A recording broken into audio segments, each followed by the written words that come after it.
ဘောလုံးသမားတချို့ထကိုပိုင်ဂျက်လေယန်တွေထပ်ပိုဈေးကြီးတဲ့ကားတွေပိုင်ဆိုင်ကြတယ်ဆိုတာတင်သိပါသလားကမ္ဘာပေါ်မှာဈေးအကြီးဆုံးကားတွေပိုင်ဆိုင်တဲ့ထိပ်တန်းကစားသမား9ဦးကိုဖော်ပြပေးလိုက်ပါတယ်9ဦး Erling Haaland ဒေါ်လာ2တန်း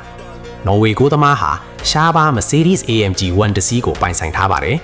Formula 1 နီးပြိုင်ညာနဲ့မောင်းနှင်ထားတဲ့ကမ္ဘာပေါ်မှာအနည်းငယ်သာရှိပါတယ်ညံနှုံးကရည်မှန်းချက်တွေကိုဖြည့်ဆည်းပေးပါတယ်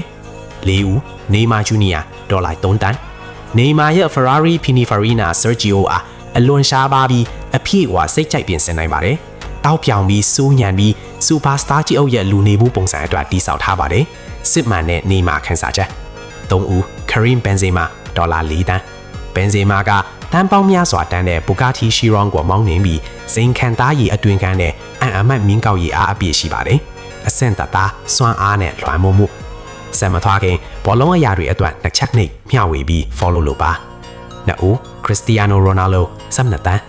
CR7 ကထုတ်လုပ်ခဲ့တဲ့ဆယ်စီးရဲကတစီးဖြစ်တဲ့ Bugatti Centodier ကိုပိုင်ဆိုင်ထားပါတယ် Ronaldo လိုပဲဘူးကြီးပေါ်မှာဘီလူးတကောင်ပါအောင်မြင်မှုကဖြောင်းနေပါတယ်စီရင်ရထိပ်ဆုံးကဒေါ်လာ17တန်းကျော်တန်တဲ့ကမ္ဘာဈေးအကြီးဆုံးကားကိုပိုင်ဆိုင်ထားတဲ့ဘောလုံးသမားပါ